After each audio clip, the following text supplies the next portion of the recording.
네, 안녕하십니까. 교회 소식 전해드리겠습니다. 예배는 힘쓰시 바랍니다. 또 가정예배, 주일 저녁이나 평일에 꼭 들어주시기 바랍니다. 전도대 이번 주 수요일날 오전 10시에 모입니다. 오늘 예배 후에 우리 각 선교회 올레와로 모여주시기 바랍니다. 전도와 친교 잘 실천해 주시기 바랍니다. 제3회 진박골 가을 축제가 이번 주 토요일에 있습니다. 저희 교회에서도 참가합니다. 특별히 우리 가을 축제 걷기 대회에서 우리 교회에서 간식을 또 제공하게 되겠습니다. 일정을 더 참고하시기를 바랍니다. 또 당회가 다음 주 오후에 또 모양실에서 있습니다. 또 선한 이웃 원래에 또 다음 주 찬양 예배 후에 있습니다. 또 생명의 삶 큐티 11월호가 나왔습니다. 신청하신 분들은 받아가시기 바랍니다. 또 지산 시찰 수양회가 11월 3일 목요일 날 부산에서 있습니다. 우리 은동열 지사님 또 베드로 선교에서 또 야예배 참조해 주셨습니다. 10월의 목회 계획을 또 참고하시기 바랍니다. 오늘 중식은 우리 한나에서 준비했습니다. 예전에 마지막 주에 우리 떡을 나눴는데 오늘 한나에서 전심을 준비했습니다. 식사를 다 같이 하시고 또 각 성교회별로 원례를 가져주시기를 바랍니다. 수고하셨습니다. 11월달 예배당 황영 목사는 또 임순례 권사님께서 해주시겠습니다. 교회 소식 이상입니다.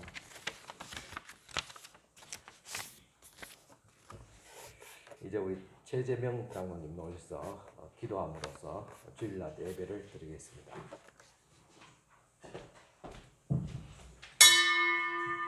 사랑하는 주님, 이 시간 마음을 다하고 신령과 진정으로 예배를 드리며 이 자리에 모일 수 있는 건강과 시간을 허락하심에 깊은 감사를 드립니다.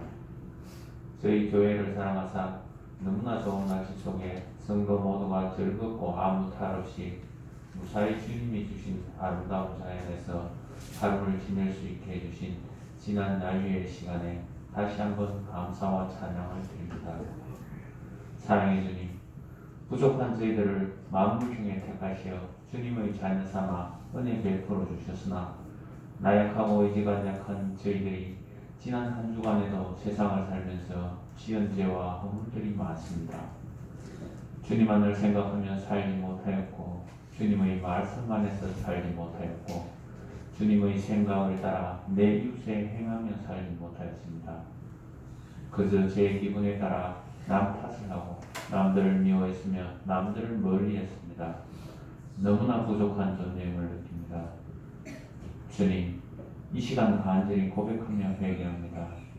주님의 권능으로 저희들을 돌아보시고 크신 주님의 사랑과 십자가의 보혈로 깨끗이 씻어주시오. 잘못을 회개하는 저희들을 용서하여 주시옵소서. 나의 주님, 코로나 여파로 인해 힘든 시간들이 다가오고 있습니다.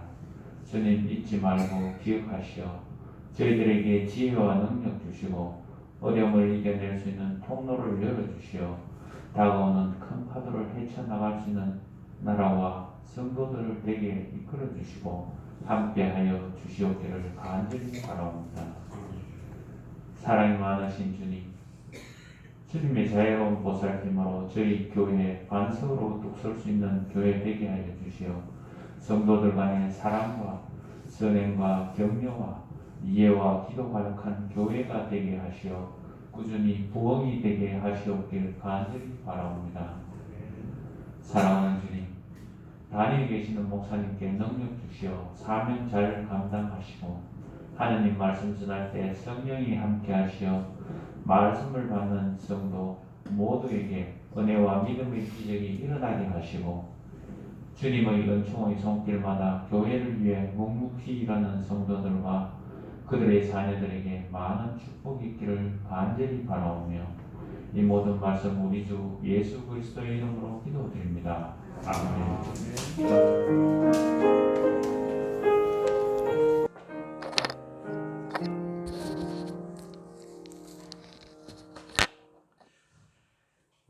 찬송가 348장 찬송가 다 같이 드리겠습니다. 348장 찬송가입니다.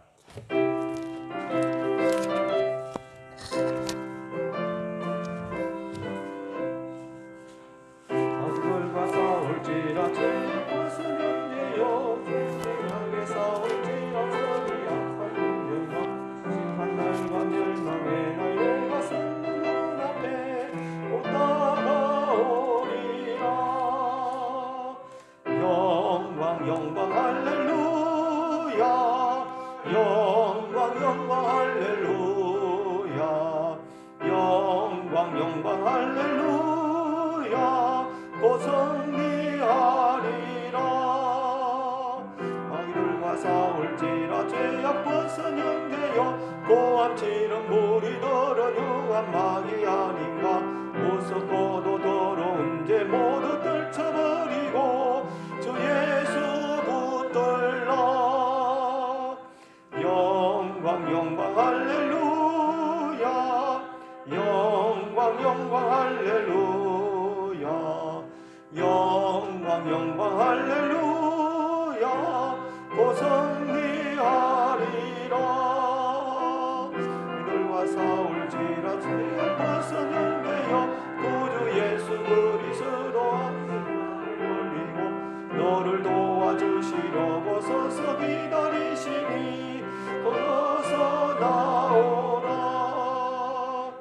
영광 영광 할렐루야 영광 영광 할렐루야 영광 영광 할렐루야 곧 승리하리라. 다 같이 합심기도 드리겠습니다.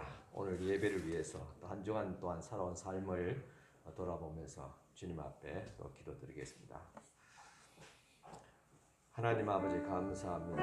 오늘도 주님 앞에 저희들 나와서 예배를 드립니다.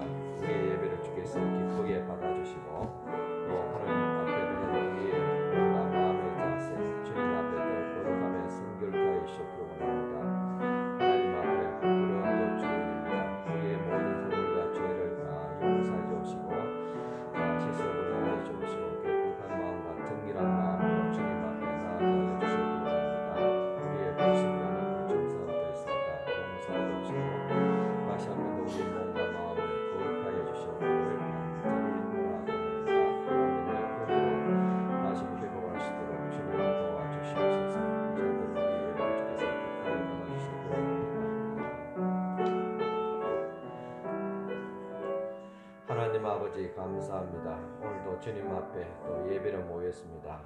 주님 앞에 설 때마다 우리 자신의 부족함과 연약함과 허물을 또 돌이켜봅니다. 주님께서 다 용서하여 주시고 깨끗이 씻어주시고 오늘 또 정결한 몸과 마음으로 또 하나님의 은혜를 사모하는 마음으로 또 주님 앞에 나아갈 때 하나님께서 예비하신 신령한 하늘의 복과 은혜를 저희들에게 부어주시옵소서.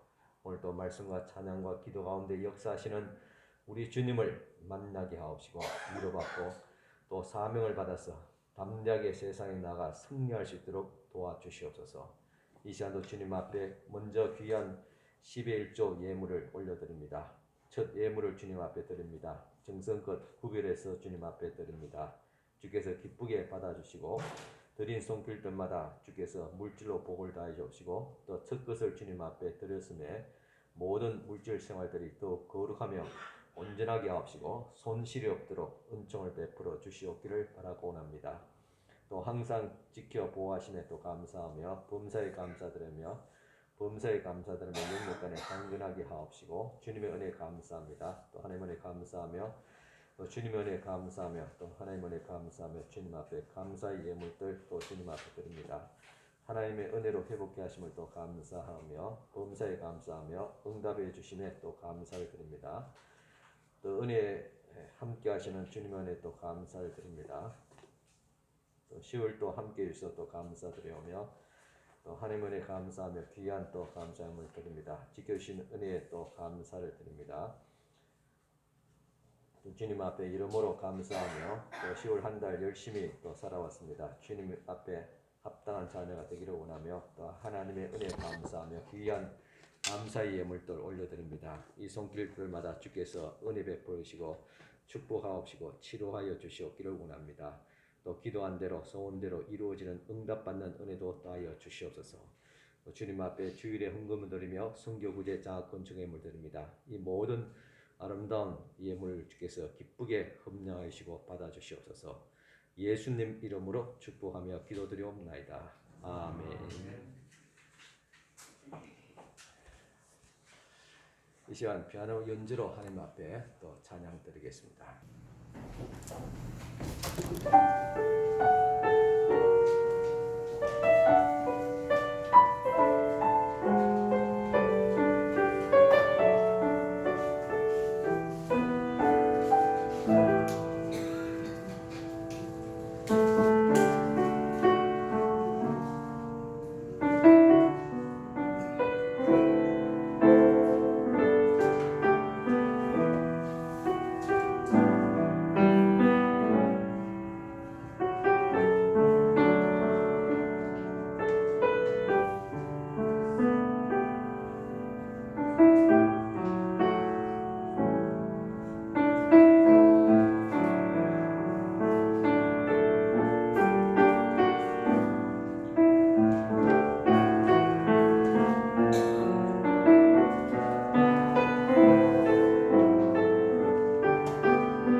오늘 그 지휘자 선생님은 그 어머니가 그 어머니 확진 지난 주간 동안에 확진돼서 본인은 확진이 안 됐지만은 조심하신다고 오늘 또 못 나왔습니다. 또 기도해 주시기 바랍니다. 이 시간 주신 하나님의 말씀 봉독해 드리겠습니다. 말씀은 민수기서 14장 8절과 9절 말씀 되겠습니다. 구약 성경 민수기 14장 8, 9절입니다.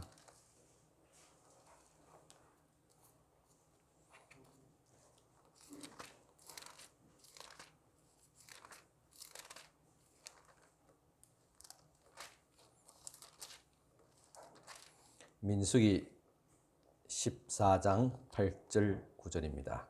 여호와께서 우리를 기뻐하시면 우리를 그 땅으로 인도하여 들이시고 그 땅을 우리에게 주시리라. 이는 과연 젖과 꿀이 흐르는 땅이니라. 다만 여호와를 거역하지는 말라. 또 그 땅 백성을 두려워하지 말라. 그들은 우리의 먹이라.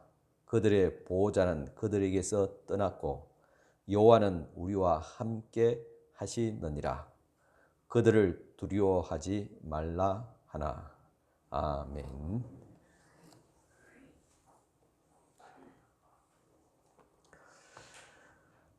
여러분 안녕하셨습니까? 예. 지난 주일에는 오랜만에 전교인이 야외 예배를 다녀왔습니다. 사실상 또 참석하지 못하신 분들도 있지만은 참 다 함께 즐거운 또 시간을 가졌습니다. 여러분 간밤에 편안하셨습니까? 지금 우리가 여러분이 들었듯이 서울에는 지난밤에 이태원 거리에서 압사 사고로 말미암아 무려 300명 가까운 사상자가 나왔습니다. 그 중에서 절반이나 사망했다는 소식을 들었습니다. 그것도 대부분 20대 젊은 사람들이 사고를 당했습니다. 참 삼풍백화점 그리고 세월호 사고 이후로 가장 큰 사고입니다. 참으로 참 안타까운 일입니다. 참 부상자들이 잘 회복되기를 바라며 그리고 유가족들을 하나님께서 위로해 주시기를 또 기도드립니다. 여러분은 삶에 있어서 담대하십니까? 여러 사람들을 만나기가 혹시라도 불편하진 않습니까? 저는 청소년 때 성격이 굉장히 소심한 사람이었습니다. 그래서 사람들 앞에 서기가 두려웠습니다. 또 학교에서는 선생님에게 질문을 받을까 봐 앞에 있는 친구의 등 뒤에 늘 숨어서 조심스럽게 수업을 들었습니다. 특히 많은 사람들 앞에 서기가 힘들었습니다. 그래서 제가 신학교에 간다니까 저의 성격을 잘 알고 있었던 선생님께서 정표가 신학교에 간다. 과연 잘 할 수 있을까 하는 그런 걱정을 할 정도였습니다. 지금도 역시 마찬가지로 많은 사람들 앞에 서기가 편하지는 않습니다. 하지만은 감사하게도 강대산에 서기만 하면 담대해집니다. 하나님께서 담대함을 주시기 때문일 줄 믿습니다. 구약 성경 사무엘상 14에 보면 블레셋 군대가 이스라엘과 싸우려고 병거 3만 대, 기병 6천 명, 그리고 바다의 모래처럼 많은 군대를 이끌고 오게 됩니다. 그때 사울과 이스라엘 군대는 큰 위험을 느끼고 동굴과 구멍 속에 숨기 시작했습니다. 온 이스라엘이 두려움에 떨었습니다. 하지만 그 가운데서도 두려워하지 않는 한 사람이 있었으니 바로 사울의 아들 요나단이었습니다. 그는 자기의 무기를 든 소년에게 이렇게 말합니다. 사무엘상 14장 6절 우리가 이 할례 받지 않는 자들에게로 건너가자. 여호와께서 우리를 위하여 일하실까 하노라. 여호와의 구원은 사람이 많고 적음에 달리지 아니하였느니라고 했습니다. 요나단을 따르는 자는 이 무기를 든 소년밖에 없지만은 그는 두려움 없이 원수들 앞에 맞서게 됩니다. 사무엘상 17장 47절입니다. 또 여호와의 구원하심이 칼과 창에 있지 아니함을 이 무리에게 알게 하리라. 전쟁은 여호와께 속한 것인즉 그가 너희를 우리 손에 넘기시리라. 이 말한 다윗이 골리앗 앞에 한 말처럼 그도 역시 이 전쟁이 주님의 전쟁임을 알았기 때문에 담대하게 이렇게 선포합니다. 사무엘상 14장 12절에 여호와께서 그들을 이스라엘의 손에 넘기셨느니라. 두 사람은 앞으로 전진했고 블레셋 군대는 그들 앞에서 무너졌습니다. 요나단과 무기던 소녀는 소가 반나절 동안에 갈 만한 그런 땅 안에서 처음으로 죽인 자가 약 20명 가량 되었습니다. 사실 병거 3만 대, 기병 6천 명, 그리고 바다의 모래알처럼 많은 블레셋 군대에 비하면 이것은 어떻게 생각하면 아주 사소하고 별로 중요해 보이지 않는 작은 승리일 수도 있습니다. 하지만 블레셋 군대는 이 일을 사소하게 보지 않았습니다. 성경 그때의 상황을 이렇게 기록하고 있습니다. 사무엘상 14장 15절에 들에 있는 진영과 모든 백성들이 공포에 떨었고 부대와 노략군들도 떨었으며 땅도 진동하였으니 이는 큰 떨림이었더라. 그러니까 하나님께서 땅을 진동시키고 온 블레셋 군대를 크게 두렵게 떨게 만들었습니다. 한 사람이 하나님을 믿으니 마침내 블레셋 군대 전체가 떨기 시작했다는 말입니다. 마찬가지로 저도 여러 사람들 앞에 서기가 불편하지만은 제가 목회를 하고 있다는 것, 특별히 이번 노회에서 제가 서기를 맡아서 많은 사람들을 대해야 한다는 자체가 어떻게 생각하면 저의 놀라운 작은 승리입니다. 이때 저는 하나님이 나에게 주신 것은 두려워하는 마음이 아니라 오직 능력과 사랑과 절제하는 마음이라는 디모데 후서 1장 7절 말씀을 계속 되새기게 됩니다.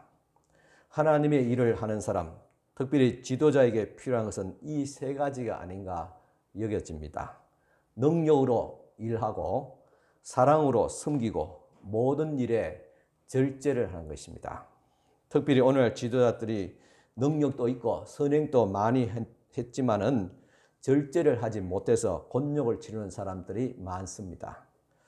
제가 노회를 서기를 맡으니까 어떤 권사님께서 목사님 많이 바쁘시겠습니다 라고 말씀하셨습니다. 그렇습니다. 지금보다도 더 바빠질 것입니다. 그래서 어쩌면 더 부지런하게 살아야 됩니다. 사람 앞에 서기 두려운 사람이 노예 서기까지 맡은 것은 제가 성장할 수 있는 그런 기회라고 생각합니다.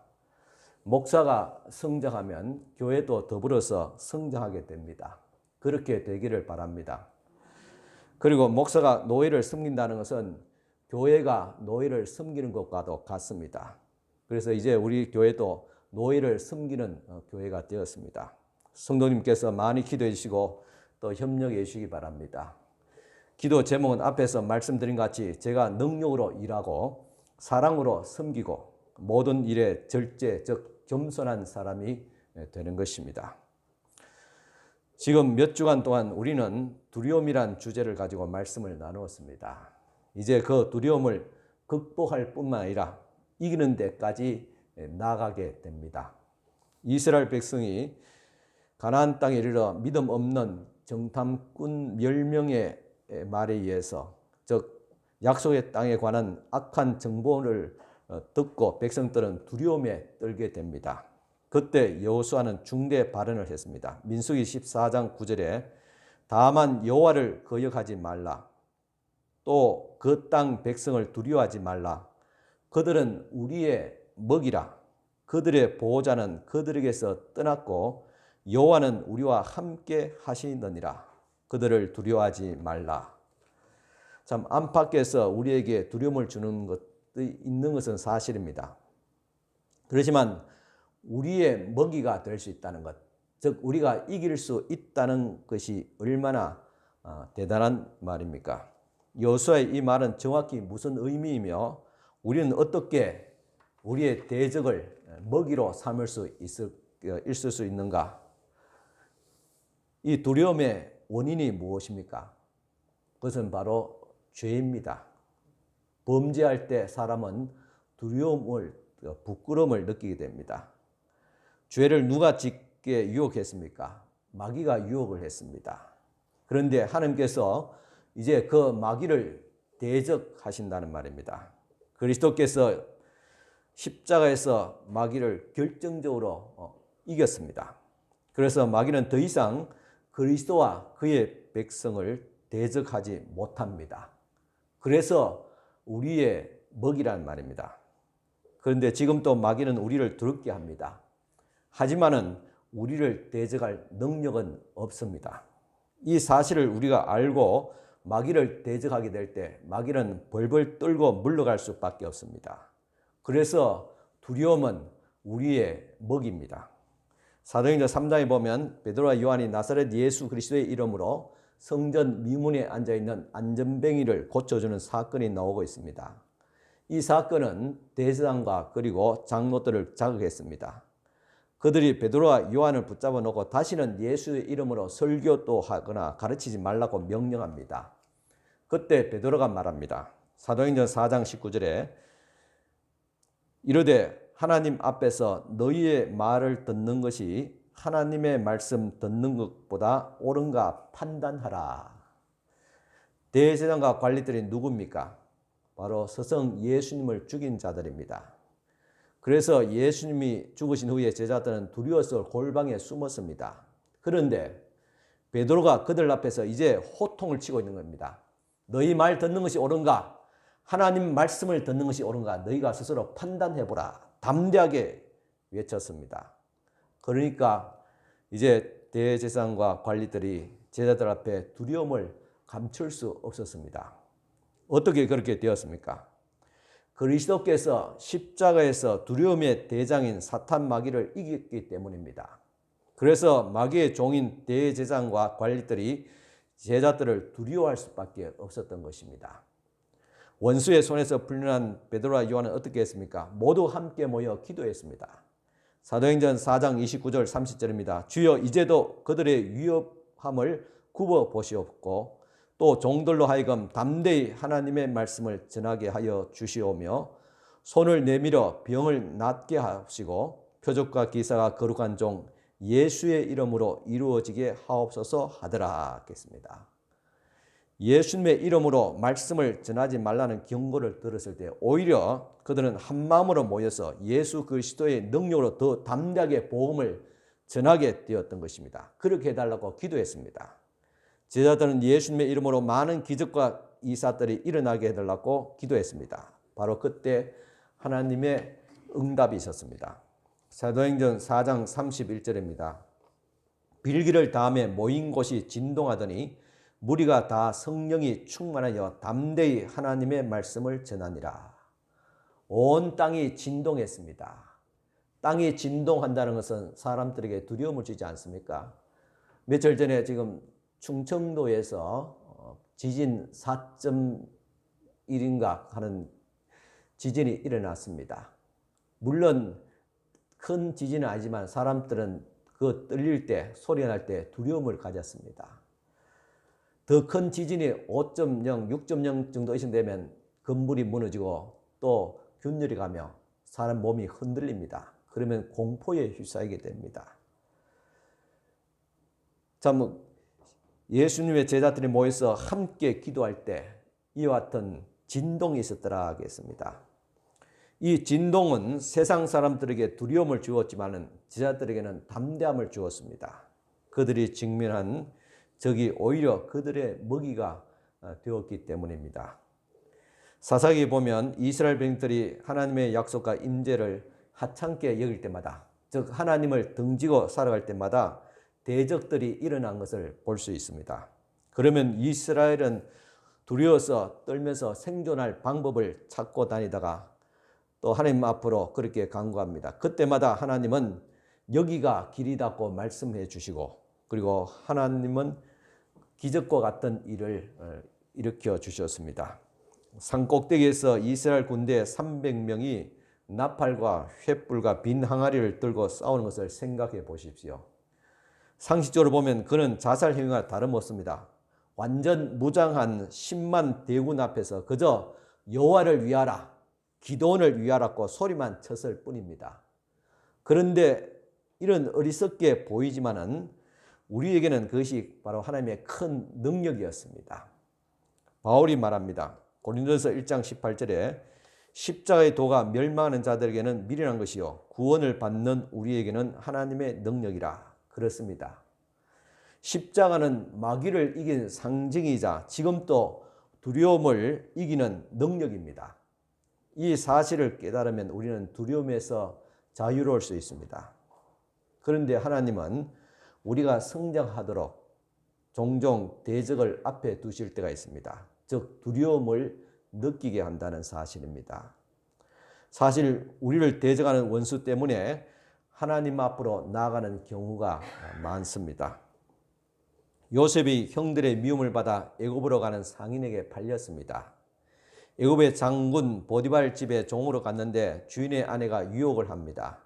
요셉은 단호하게 뿌리쳤습니다. 그러자 보디발의 아내는 도리어 요셉이 자신을 폭행하려 했다고 거짓말을 하게 됩니다. 그 일로 말미암아 요셉은 왕의 죄수들이 갇히는 옥에 갇히게 됩니다. 거기서 왕의 대신의 꿈을 해석해 준 것이 인연이 되어서 왕의 꿈까지 해석함으로 애굽의 총리가 됩니다.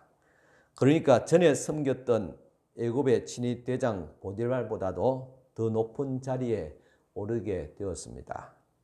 성경에는 기록하고 있지 않지만은 보디발의 아내가 어떠했을까? 자신의 거짓 증언으로 말미암아 감옥에 간 요셉이 남편보다 더 높은 애굽의 제2인자가 되었으니 말입니다. 아마 짐작컨대 숨을 죽이고 떨고 있었을 줄 압니다. 전에 두려움을 주었던 자가 이제는 두려움에 떨게 되었던 것입니다. 그리고 요셉은 대적 보디발의 아내로 말미암아 애굽의 총리가 되었고 하나님이 서시는 일꾼이 되었습니다. 하나님은 이와 같이 대적을 통해서 하나님께서 더 높여주시고 사용하시는 역사를 우리들도 체험하고 있습니다. 다윗은 말했습니다. 시편 23편 5절입니다. 주께서 내 원수의 목전에서 내게 상을 차려주시고 기름을 내 머리에 부으셨으니 내 잔이 넘치나이다. 원수의 목전에서 하나님은 우리에게 상을 베풀어 주십니다. 원수의 목전에서 상을 베푸시는 자리는 바로 두려움의 자리입니다. 그래서 우리에게 두려움이 올 때마다 두려움에 떨 것이 아니라 이제 하나님께서 원수의 목전에서 내게 상을 주실 것이라고 생각해야 될 줄 압니다. 그렇게 하나님께서 우리를 먹이십니다. 원수의 목전에서 하나님께서 기름을 부어주시고 우리에게 필요한 모든 것을 공급하시는 하나님이신 것을 우리는 믿게 됩니다. 사실 두려움이 없으면 성도나 또한 교회나 게을러집니다. 두려움이 없게 되면 평안하게 되면 안으로 향하고 목적 없이 권력만 추구하게 됩니다. 이것이 바로 영적 망상으로 가는 공식입니다. 여기는 어느 누구에도 예외가 없습니다. 지금 한국 교회가 코로나 팬데믹을 거치면서 하나의 위기를 맞이했습니다. 하지만은 이 위기를 하나님의 교회를 다시 거듭나게 하시고 부흥하게 하는 기회로 우리는 믿고 기도해야 될 줄 압니다. 그런데 이 사실을 직시하고 있는 목회자나 성도는 하나님 앞에 간절히 기도합니다. 제발 이 위기를 극복하고 회복하게 해주세요. 그렇게 부르짖어 기도합니다. 저도 새벽마다 기도하는 제목이 빼먹지 않고 기도하는 제목이 이것입니다. 하나님 어떻게 회복할 수 있을까요? 그렇게 이것이 기도의 제목입니다. 그런데 이런 기도를 하나님께서 금방 들어주시지 않는 것 같아요. 여러분이 답답하고 힘들어서 하나님 앞에 기도하지만은 속히 들어주시지 않는 것을 여러분들이 경험하고 있지 않습니까? 왜 그렇습니까? 왕의 옥에 있었던 요셉이 술 맡던 관원장의 꿈을 해석하고 그 꿈대로 복직이 되자 요셉은 술 맡던 관원장에게 이렇게 간곡하게 부탁합니다. 창세기 40장 14, 15절입니다. 당신이 잘 되시거든 나를 생각하고 내게 은혜를 베풀어서 내 사정을 바르게 하려 이 집에서 나를 건져 주소서. 나는 히브리 땅에서 끌려온 자요 여기서도 옥에 갇힐 일을 행하지 아니하였나이다. 하지만 어떻게 되었습니까? 요셉의 말대로 술 맡은 대신이 잘 되어서 복직이 되었지만 요셉을 잊어버렸습니다. 이 일이 있은 후 무려 2년 동안 아무 소식이 없었습니다. 그때 요셉의 심정이 어떠했겠습니까? 배신감도 느꼈겠지요. 인생 무상을 느꼈겠지요. 한동안 기다리다가 지쳐서 실망하기도 했지 않겠습니까? 하지만 다시 마음을 다잡고 모든 것이 하나님의 뜻이니 하나님께서 하실 것이라고 믿었습니다. 아마 그 2년은 요셉이 더 기도하고 신앙이 무르익는 시간이 되었을 줄 믿습니다. 오늘 우리들에게도 분하고 억울하고 두려운 일이 있을 수가 있습니다. 하지만 이 시간은 나로 하여금 성숙게 하는 무르익는 시간임을 알아야 됩니다. 이 과정을 우리가 잘 견디지 못하고 그리고 또 참 생각대로 그렇게 행동할 때는 평생 미숙한 사람으로 살아갈 수밖에 없는 것입니다. 이 일이 있은 후에 2년 후에 바로 왕이 범상치 않는 꿈을 꾸게 됩니다. 그래서 창세기 41장 8절 보면 아침에 그의 마음이 번민하여 사람을 보내어 애굽의 점술가와 현인들을 다 불러 모아 그들에게 그의 꿈을 말하였으나 그것을 바로에게 해석하는 자가 없었더라. 참 그때 비로소 술 맡은 관원장이 예전에 오게 있을 때 요셉이 자신의 꿈을 해석했던 것을 기억하게 되어지고 그리고 왕에게 아뢰고 요셉이 드디어 왕 앞에 서게 되었습니다. 그것이 바로 2년 만이었습니다. 만약 하나님이 내가 기도하는 것마다 다 금방 들어주신다면 아마 우리의 기도는 마치 도깨비 방망이처럼 아마 휘두를 것입니다. 기도하면 다 되니까 겁나어라 뚝딱, 언나하라 뚝딱, 병 고쳐져라 하면 병이 싹 없어지고 그러면 그 기도가 도깨비 방망이같이 그리 쓰지 않겠습니까? 그러면 안 되는 겁니다. 하나님은 우리의 신앙과 인격이 성숙할 때까지 기다리게 합니다. 그리고 그 일로 말미암아 결국 우리는 하나님 앞에 나오게 되어지고 또 하나님 앞에 서게 됩니다. 이처럼 두려움 너머에는 하나님의 계획하심이 있습니다. 요셉이 형들에게 붙잡혀 우물 속에 빠졌을 때 그리고 친위대장 보디발의 처에 모함으로 또 감옥에 갇혔을 때 두려웠을 줄 압니다. 하지만 그 두려움을 먹고 요셉은 애국과 세계와 가문의 구원자가 되어지게 됩니다. 어떻게 생각하면 우리는 밥을 먹고 사는 것이 아니라 두려움을 먹고 사는 사람입니다. 두려움은 우리의 신앙과 인격을 성숙하게 합니다. 요셉이 형들에게 미움을 받아 애굽으로 가는 상인에게 팔려갔기 때문에 보디발 집의 종으로 갈 수 있었고 보디발 처의 모함으로 왕의 죄수들이 갇히는 감옥에 갔기 때문에 왕의 시중을 두는 술 맡은 관원장을 만날 수 있었고 그렇기 때문에 바로 앞에 설 수 있는 기회를 얻게 됩니다. 이런 요셉을 보면 두려움 너머에 있는 하나님의 계획하심을 보게 됩니다. 오늘 저와 여러분들의 어떤 두려움이 있습니까? 염려와 근심이 있습니까? 분명히 그 두려움 너머에는 하나님의 선하신 계획하심이 있는 줄 믿으시길 바랍니다. 우리의 꿈이란 비전이라는 것은 이 두려움에 넘어있는 하나님의 계획하심을 바라보는 것입니다. 세상 사람들은 이것을 바라볼 수 있는 영안이 없습니다. 하지만 우리에게는 영안이 있습니다. 요셉이 어떻게 볼 수 있었습니까? 바로 꿈을 통해서 볼 수 있었습니다. 창세기 30장에 형들의 곡식단이 자신의 곡식단에 절하는 꿈과 해와 달과 별들이 11별이 자신에게 절하는 꿈이었습니다. 이는 자신이 부모보다 형들보다 더 높아진다는 꿈입니다. 이 꿈이 있었기 때문에 요셉은 두려움을 이겨낼 수가 있었던 것입니다. 이 꿈은 어떻게 생각하면 요셉에 있어 하나님께서 쓰시는 위대한 어떤 비전의 꿈이었습니다. 그런데 당시 주변의 사람들은 어떻게 반응했습니까? 형들은 이 요셉을 미워했습니다.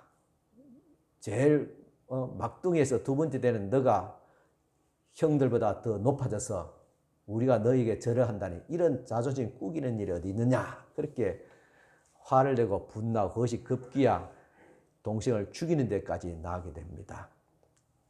참 어떻게 생각하면 참 어리석지요. 동생이든 맞이든 형제 누구 하나 잘 되면 얼마나 좋습니까? 잘 되고 출세하면 그 그늘 속에서 다 같이 은혜를 입는 것입니다. 그것은 시기 질투할 것이 아닙니다. 우리 성도들 가운데서도 사회적으로 또 교회 안에서도 잘 되기를 바랍니다. 높아지기를 바라고 존귀하게 쓰임받게 하고 능력 있는 자가 되기를 바랍니다. 그런 사람이 많이 나와야 되지요. 그걸 시기할 겁니까?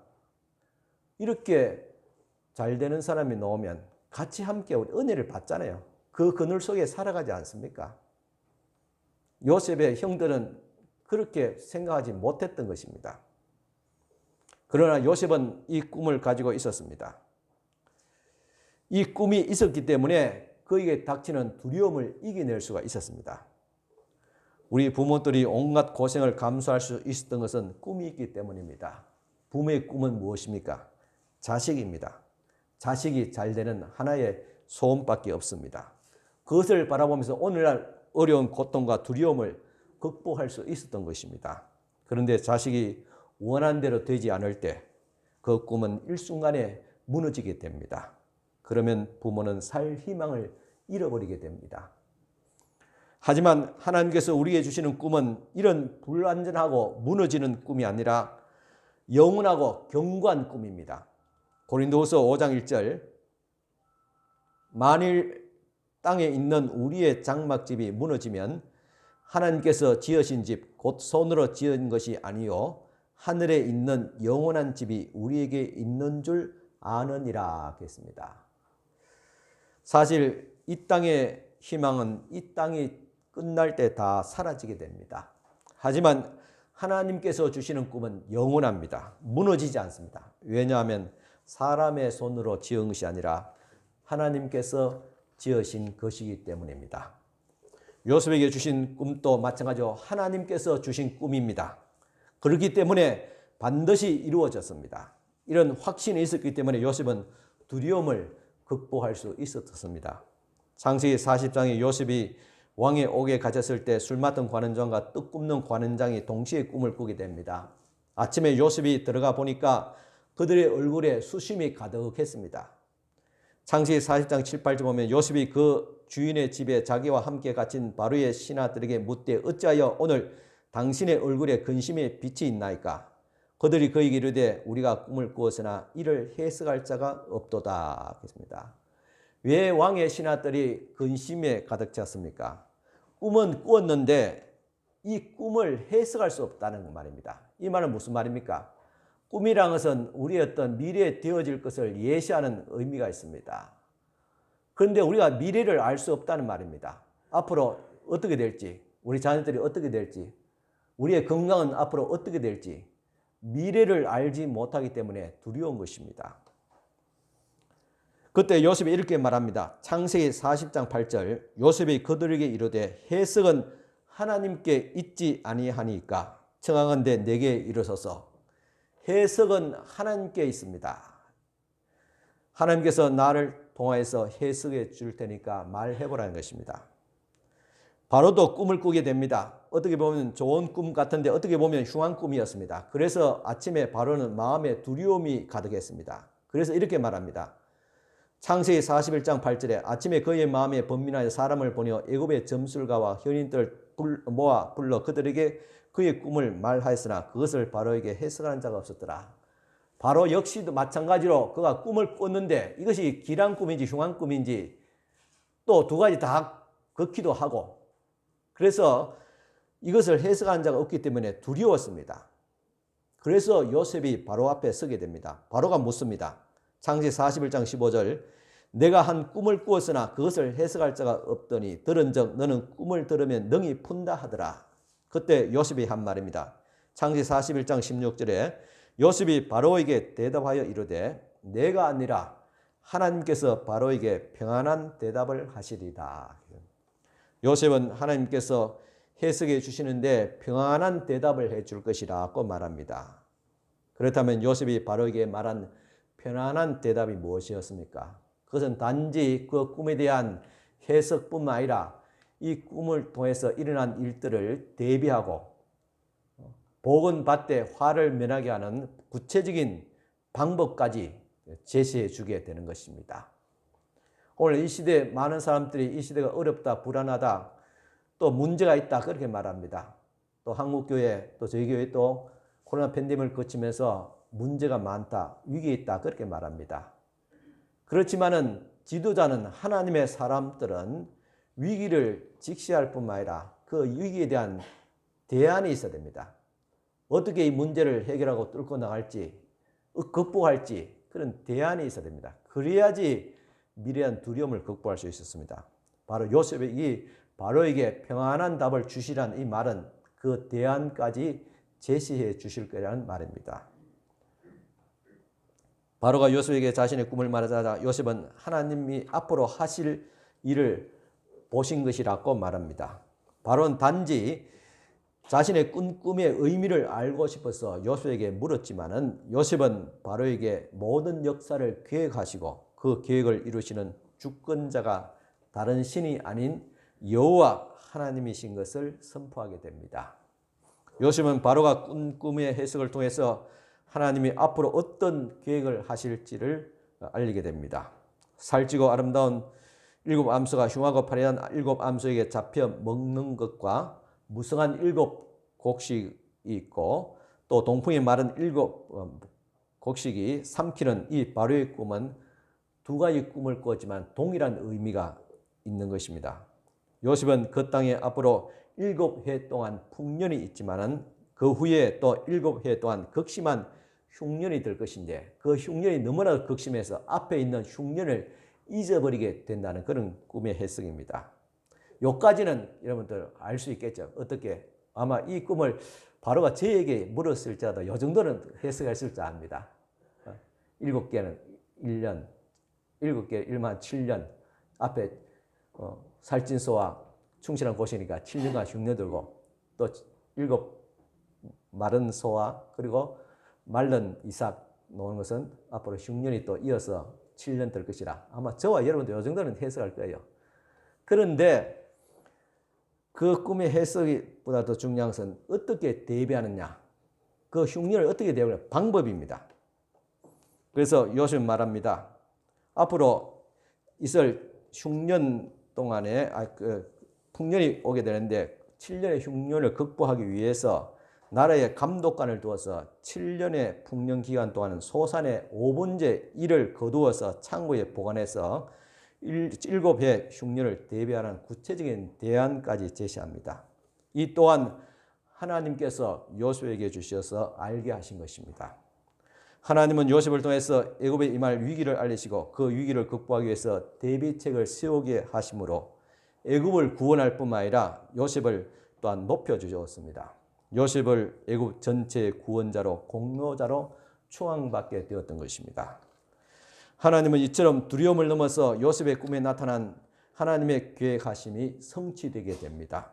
하나님은 요셉의 꿈을 바로의 꿈을 통해서 이루어 주셨던 것입니다. 성도는 이 두려움 너머에 있는 미래에 대한 하나님의 말씀을 믿고 요셉처럼 하나님의 약속의 성취를 기대하면서 또 하나님의 말씀을 전해야 될 줄 믿습니다. 오늘 이 시대를 말세다, 종말이다 그렇게 말합니다. 저도 말합니다. 그렇지만 그 종말이지만 종말에서 구원받을 분명한 우리 길이 있습니다. 또한 진리가 있습니다. 이 길과 진리를 우리가 증거해야 될 사명이 있습니다.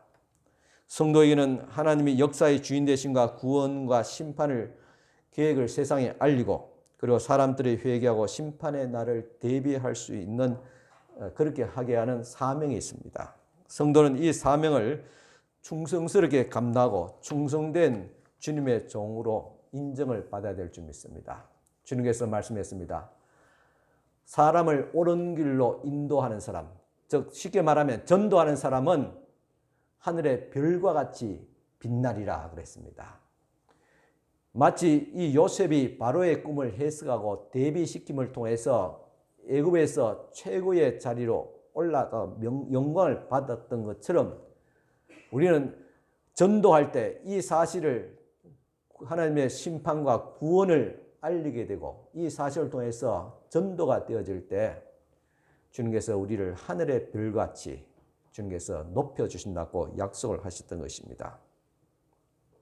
바로가 꾼 꿈처럼 이 땅에도 7년의 대환란이 닥칠 것입니다.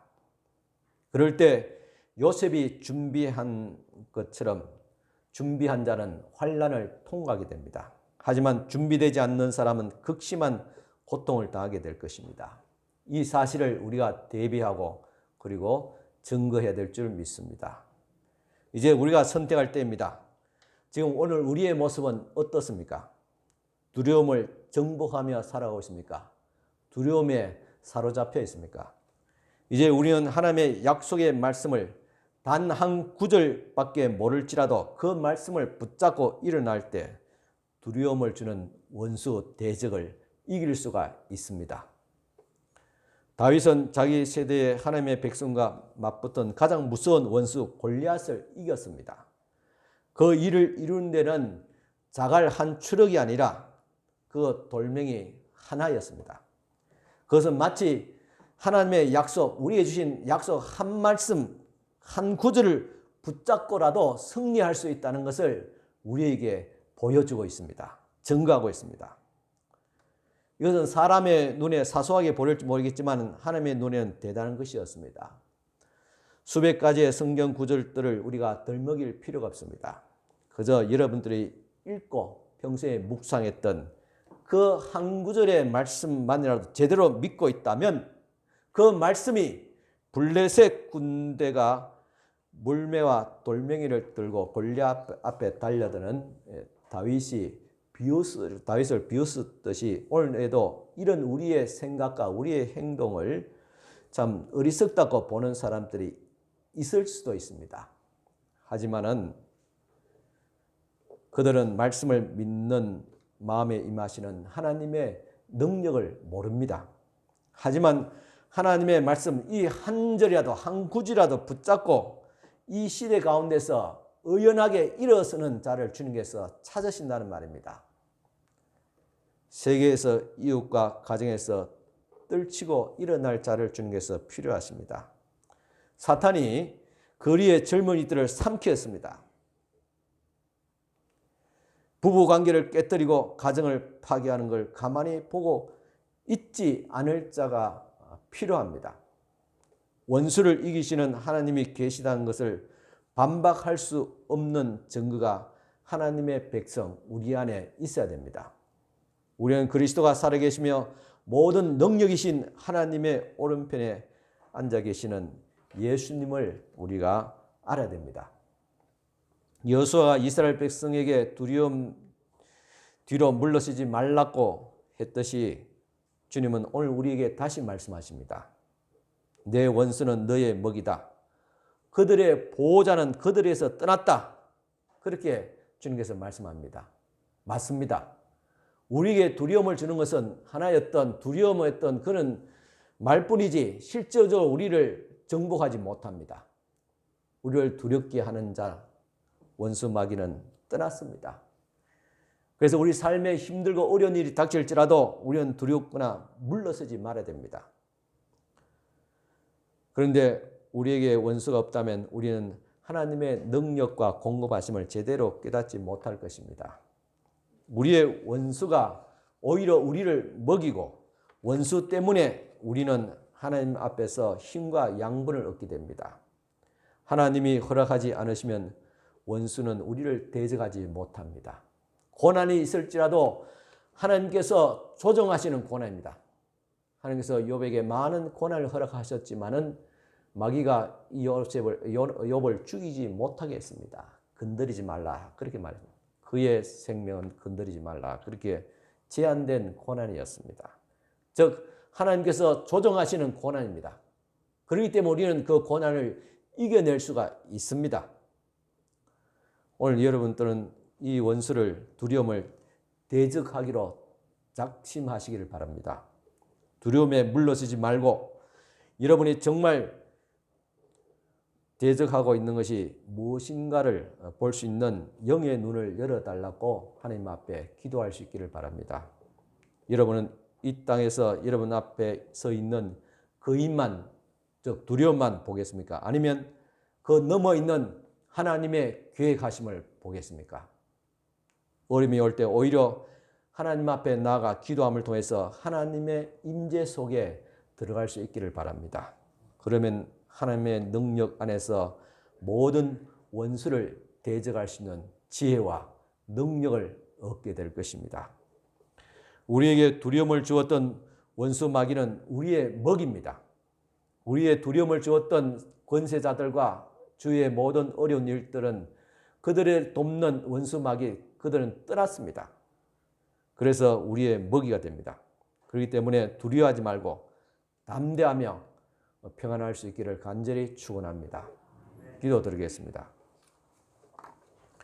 하나님 아버지 감사합니다. 오늘도 주님께서 우리에게 담대함을 다하시고 두려움 넘어 있는 하나님의 계획하심과 도우시는 손길을 체험할 수 있도록 하여 주시옵기를 원합니다. 항상 두려워하지 말라고 했지만은 우리의 삶은, 우리의 생각은 두려움에서 항상 참 고통을 당하고 있습니다. 하나님께서 은혜를 베풀으시고 우리로 하여금 더 이상 두려워할 존재가 아닌 것을 다시 깨닫게 하옵시고 우리의 대장 예수 그리스도께서 모든 두려움을 조장하고 주었던 원수 마귀를 이미 승리하고 꺾으셨다는 사실을 다시 한 번 더 확신하고 인지하며 담대하게 우리 앞에 있는 모든 환경으로 사람으로부터 세상 권세로부터 오는 또 문화와 환경으로부터 오는 두려움을 능히 대적하여 이겨낼 수 있도록 하여 주시옵기를 원합니다. 오히려 두려움 가운데서 하나님의 계획하심과 인도하심과 축복하심을 바라볼 수 있는 신령한 영안을 저희들에게도 더하여 주시옵소서. 우리 구주 예수님 이름으로 기도드리옵나이다. 아멘.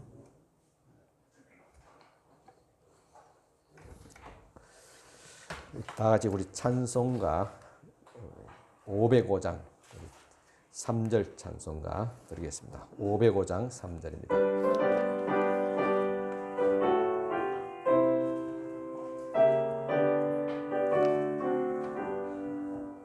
온 세상 위하여 주 은혜 임하니 주 예수 이름 힘입어 이 복음 전하자.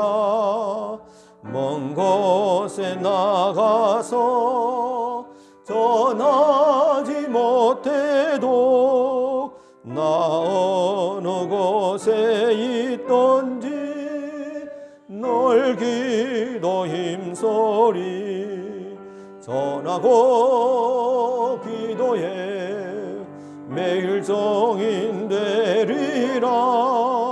세상 모든 사람 다 듣고 그 사랑 알도록. 아멘. 축복 기도드리겠습니다. 지금은 우리 주님 예수 그리스도의 은혜와 하나님의 크신 사랑과 성령님의 감화 교통 충만하신 은총이 두려움 넘어 하나님의 계획하심을 바라보는 사랑하는 모든 우리 성도들 머리 위에 지금부터 영원토록 함께 있을지어다. 아멘.